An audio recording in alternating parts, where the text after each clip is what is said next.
والإسلام ديني ومحمدا رسول الله بسم اللہ الرحمن الرحیم اللہم صلی علی محمد وعلی آل محمد کما صلیت علی ابراہیم وعلی آل ابراہیم انک حمید مجید۔ محترم اور عزیز ساتھیوں، اللہ رب العزت اتنے بڑے ہیں کہ اس کی بڑائی کی کوئی انتہا نہیں۔ اور دوستو عزیزو، دنیا میں جتنی چیزیں ہمیں نظر آ رہی ہیں وہ سب اللہ کی تعریف کرتی ہیں،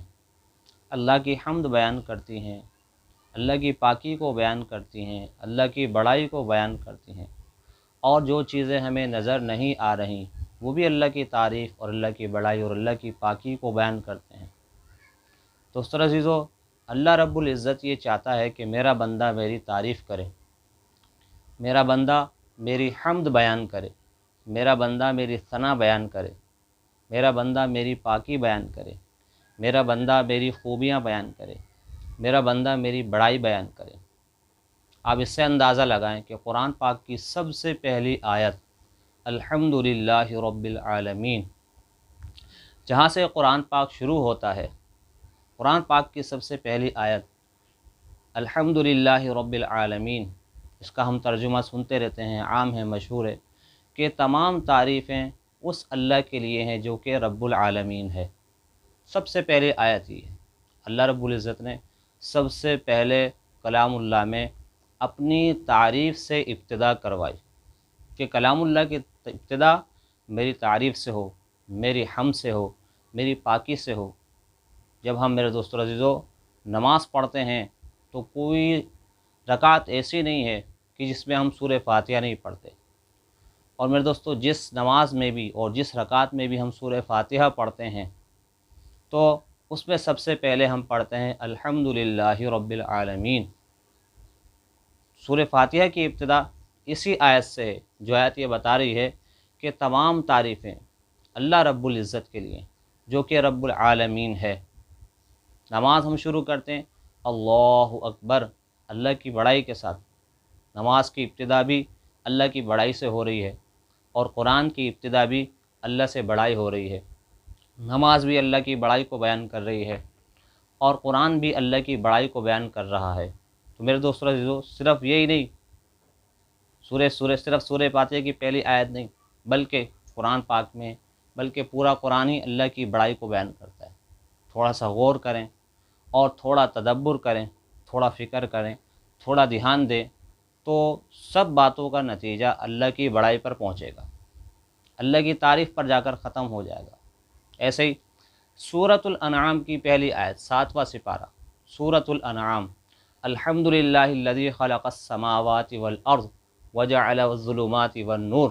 اللہ وہ ذات ہے جس نے زمینوں اور آسمانوں کو پیدا کیا اور اندھیرے اور روشنی کو بنایا۔ اندھیرے اور روشنی کو بھی اللہ ہی نے بنایا ہے، اور پہاڑوں اور آسمانوں کو بھی اللہ ہی نے بنایا ہے۔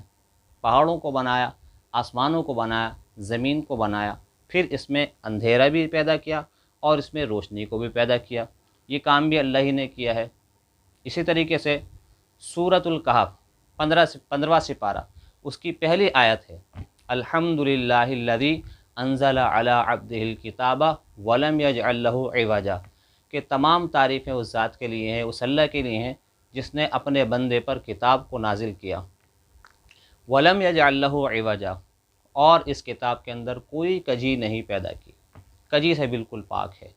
تو اللہ نے کتاب کو نازل کیا، اللہ پاک اپنی بڑائی بیان کر رہا ہے، اللہ اپنی تعریف بیان کر رہا ہے، اپنی حمد کو بیان کر رہا ہے کہ کتاب کا نازل کرنا، اس میں بھی اللہ ہی کی تعریف ہے۔ کتاب کا نازل کرنا، اس میں بھی اللہ ہی کی حمد ہے، اللہ ہی کی بڑائی ہے، اللہ ہی کی تعریف ہے، اپنے بندے پر کتاب کو نازل کیا۔ اس کے ساتھ ساتھ سورہ سبا کی پہلی آیت، پارہ نمبر 22 اور پہلی آیت، اس میں بھی یہی مفہوم اور یہی مضمون ہے کہ الحمدللہ الذی لہ ما فی السماوات و ما فی الارض ولہ الحمد فی الآخرہ، کہ اللہ وہ ذات ہے، تمام تعریفیں اس ذات کے لیے ہے کہ جو کچھ زمینوں اور آسمانوں میں سب کا وہ مالک ہے، وَلَهُ الْحَمْدُ فِي الْآخِرَةِ، جس طریقے سے دنیا میں تعریف، بڑائی، ثنا اس کے لیے ہے، آخرت میں بھی تعریف اور بڑائی اسی کے لیے ہے۔ آخرت میں بھی حمد اسی کے لیے، دنیا میں بھی اللہ ہی کی تعریفیں ہیں اور آخرت میں بھی اللہ ہی کی تعریفیں ہیں۔ تو یہ آیت بھی ہمیں یہی بتا رہی ہے۔ اس کے علاوہ اور بھی بہت ساری آیتیں ہیں، ایسے سورہ فاطر 22واں پارہ سب سے پہلی آیت، الحمدللہ فاطر السماوات والارض جاعل الملائکہ، تمام تعریفیں اس اللہ کے لیے ہیں جس نے زمین اور آسمانوں کو پیدا کیا، فرشتوں کو پیدا کیا، اولی اجنحۃ، پر والے، فرشتوں کو پروں کے ساتھ پیدا کیا۔ اللہ کی تعریف ہے اس میں اللہ کی حمد ہے کہ اللہ نے فرشتوں کو پروں والا بنایا، زمینوں اور آسمانوں کو بنایا، اس میں روشنی کو پیدا کیا، اس میں اندھیروں کو پیدا کیا۔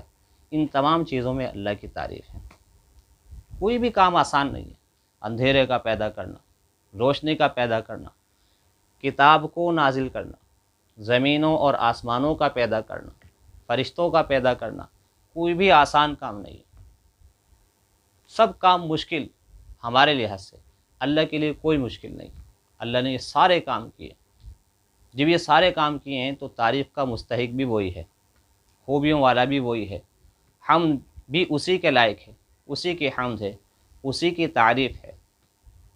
اور اس کے علاوہ میرے دوستو عزیزو، ہم اطراف میں غور کریں، اطراف عالم میں، زمین میں، آسمان میں، چاند میں، سورج میں، ستارے میں، بری مخلوق میں، بحری مخلوق میں دوستوں، تو ہمیں صرف اللہ کی بڑائی نظر آئے گی۔ سورج کو دیکھیں تو بھی اللہ کی بڑائی کا تعارف کرا رہا ہے، وہ بھی اللہ کی حمد کو بیان کر رہا ہے۔ چاند کو اگر ہم دیکھیں گے تو اس سے بھی ہمیں یہی پتہ چل رہا ہے کہ تمام تعریفیں اللہ کی ہیں۔ ستاروں کو جب ہم دیکھیں گے تو وہ بھی اسی بات پر کرتے ہیں، دلالت کر رہے ہیں کہ تمام تعریفیں اللہ کی ہیں، تمام بڑائی اللہ کی ہے، بڑائی صرف اور صرف اللہ کے لیے۔ اسی طریقے سے ہم میرے دوستو عزیزو اونچے پہاڑ دیکھ لیں یا چھوٹے پہاڑ دیکھ لیں، سخت پہاڑ دیکھ لیں یا نرم پہاڑ دیکھیں، سرسبز پہاڑ دیکھیں یا خشک پہاڑ دیکھیں، میرے دوستو عزیزو کسی بھی قسم کے ہم پہاڑ دیکھیں گے، کسی بھی قسم کا ہم پتھر دیکھیں گے، اس کے اندر، پہاڑوں کے اندر بھی نعمتیں ہیں۔ پہاڑوں کو دیکھیں گے تو بھی اللہ کی بڑائی نظر آئے گی، اللہ کی حمد نظر آئے گی، اور پہاڑوں کے اندر جو معدنیات ہیں ان کو جب دیکھیں گے تو بھی اللہ کی بڑائی اور اللہ کی خوبی نظر آئے گی۔ وہ بھی یہی بات بتا رہی ہوں گی، پہاڑ بھی اسی بات کی طرف رہنمائی کر رہے ہوں گے کہ اللہ وہ ذات ہے جو کہ تعریف والا ہے، اللہ وہ ذات ہے جو کہ حمد کے لائق ہے، اسی کے لیے حمد ہے اور اسی کے لیے تعریف ہے۔ اسی طریقے سے شجر کو دیکھ لیں، درختوں کو دیکھ لیں، لمبے درخت کو دیکھیں، چھوٹے درخت کو دیکھیں، کانٹوں والوں کو دیکھیں، پھولوں والوں کو دیکھیں، پھلوں والوں کو دیکھیں، بغیر پھلوں والے درختوں کو دیکھیں، تو کسی بھی قسم کے ہم درخت کو دیکھیں گے اس میں سب میں ہمیں اللہ کی بڑائی نظر آئے گی، اللہ کی حمد نظر آئے گی، اللہ کی تعریف نظر آئے گی۔ پھلوں والا درخت بھی اللہ کی تعریف بیان کرے گا، پھولوں والا درخت بھی اللہ کی تعریف بیان کرے گا، کانٹوں والا درخت بھی اللہ کی تعریف بیان کرے گا، بغیر پھلوں والا درخت بھی اللہ کی بڑائی بیان کرے گا، وہ بھی اللہ کی تعریف بیان کر رہا ہے۔ چھوٹا درخت ہے وہ بھی اللہ کی تعریف بیان کر رہا ہے، اور جو بڑا درخت ہے وہ بھی اللہ کی تعریف اور اللہ کی بڑائی کو بیان کر رہا ہے۔